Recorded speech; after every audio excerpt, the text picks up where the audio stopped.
கர்த்தருடைய பரிசுத்தமுள்ள நாமத்திற்கு ஸ்தோத்திரம். இன்றைய நாளின் கர்த்தருடைய வார்த்தையாக கலாத்தியருக்கு எழுதின நிருபம் 6வது அதிகாரம் 10வது வசனம். ஆகையால் நமக்கு கிடைக்கும் சமயத்திற்கு தக்கதாக யாவருக்கும் விசேஷமாக விசுவாச குடும்பத்தார்களுக்கும் நன்மை செய்ய கடவோம். எனக்கு அருமையானவர்களே, இன்றைய நாளின் கர்த்தருடைய வார்த்தை நன்மை செய்ய கடவோம். உனக்கு திராணி இருக்கும் பொழுது நீ செய்யத்தக்கவர்களுக்கு நன்மை செய்யாமல் இருக்காதே என்று சொல்லி வேதம் சொல்லுகிறது. இந்த இடத்துல பவுலப்போஸ்தலன் சொல்லுகிறார், நமக்கு கிடைக்கும் சமயத்திற்கு தக்கதாக யாவருக்கும், எல்லாருக்கும் உதவி செய்யுங்க. முக்கியமாக விசுவாச குடும்பத்தாருக்கு உதவி செய்யுங்க. உன்னோடு கூட இணைந்து நிற்கிற உன் சகோதரன், உன் சகோதரிக்காக உதவி செய்யுங்க.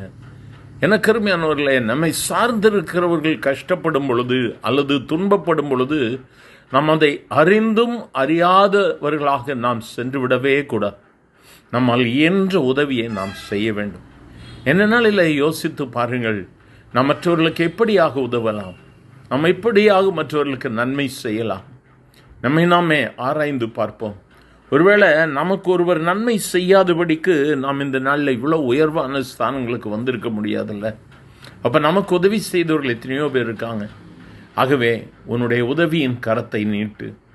உன்னை சார்ந்து உன்னை நம்பி வருகிறவர்களிடத்தில் உன்னை நீ ஒப்பு கொடுத்து அவர்களுக்கு நன்மை செய்யுங்க. திராணி இருக்கும் பொழுது நன்மை செய்யாமல் இருக்காதுங்க. இவனுக்கு நன்மை செய்தால் இவன் நம்முடைய ஸ்தானத்திற்கு மேலாய் போய் விடுவானோ என்று சொல்லி நினைக்காதுங்க. நன்மை செய்யத்தக்கவர்களுக்கு நிச்சயமாக நன்மை செய்யுங்க.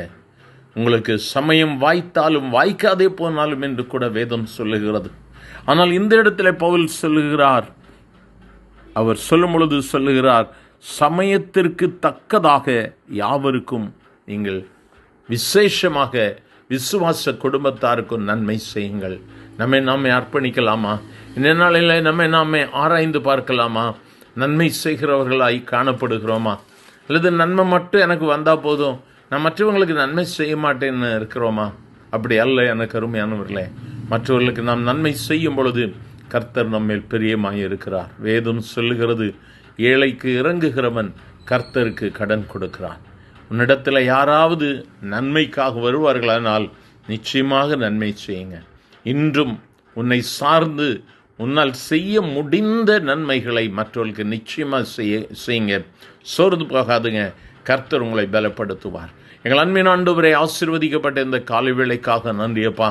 நன்மை செய்யுங்கள் என்று சொல்லி இந்த நாளிலே நீர் எங்களுக்கு கற்றுத்தந்த விதமாக நன்மை செய்யும்படியாய் இந்த வார்த்தைகளை கேட்கிற ஒவ்வொருவரும் ஆண்டவரே, சமயத்திற்கு ஏற்றபடி ஆண்டவரே மற்றவர்களுக்கு உதவ ஒவ்வொருவர் இருதயத்தையும் கர்த்தர் பலப்படுத்தும்.